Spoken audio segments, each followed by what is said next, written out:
सभी श्रोताओं का कबीर के दोहे में हार्दिक स्वागत, अभिनंदन। आज के इस वीडियो में कबीर जी का एक दोहा और उसकी विस्तृत व्याख्या आप सभी के सामने प्रस्तुत है। बढ़ते हैं दोहे की तरफ। दुर्बल को न सताइए जाकी मोटी हाय, दुर्बल को न सताइए जाकी मोटी हाय, मरी खाल की सांस से लोह भस्म हो जाए।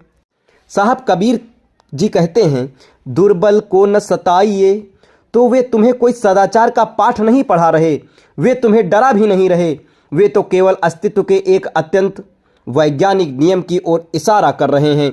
वे तुम्हें सावधान कर रहे हैं कि तुम किसके साथ खेल रहे हो। तुम्हें इसका होश भी है। जिसे तुम दुर्बल समझ रहे हो वह केवल तुम्हारी गणितीय गणना में कमजोर है।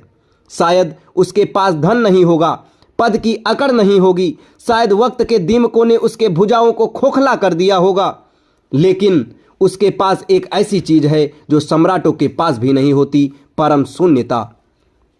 जब तुम किसी बलशाली से लड़ते हो तो वह अहंकार का अहंकार से मिलन होता है। वहां दो दीवारें टकराती हैं, तर्क तर्क से। वहां संघर्ष सीमित है, नियंत्रित है, वहां गणित चलता है। वहां दो के बीच युद्ध होता है। लेकिन जब तुम किसी निहत्थे, असहाय और शून्य व्यक्ति को सताते हो ना, तो तुम एक व्यक्ति से नहीं टकरा रहे, तुम सीधे समग्र अस्तित्व से टकरा रहे हो। दुर्बल के पास अपना बचाव करने के लिए कोई मैं नहीं बचा, और जहां मैं विदा हो जाता है वहां परमात्मा का प्रवेश तत्क्षण हो जाता है। जब तुम एक असहाय को चोट पहुंचाते हो तो वह चोट किसी चमड़ी या मांस पर नहीं लगती, वह सीधे उस विराट को लगती है। दुर्बल की हाय किसी व्यक्ति की पुकार नहीं है, वह अस्तित्व की ही गूंज है। जब बाहर के सारे द्वार बंद हो जाते हैं तो भीतर का वह द्वार खुलता है, जहां से प्रार्थना सीधे अनंत में प्रवेश कर जाती है।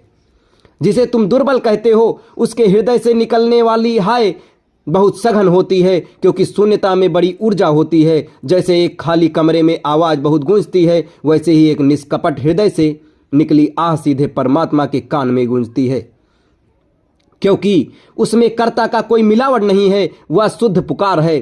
साहब कबीर का ये प्रतीक अद्भुत है। मरी खाल की सांस, जरा सोचो, मरी हुई खाल जिसमें जीवन नहीं, चेतना नहीं, वह जब लोहार की धौंकनी बनकर धड़कती है तो लोहे जैसे कठोर तत्व को भी राख कर देती है।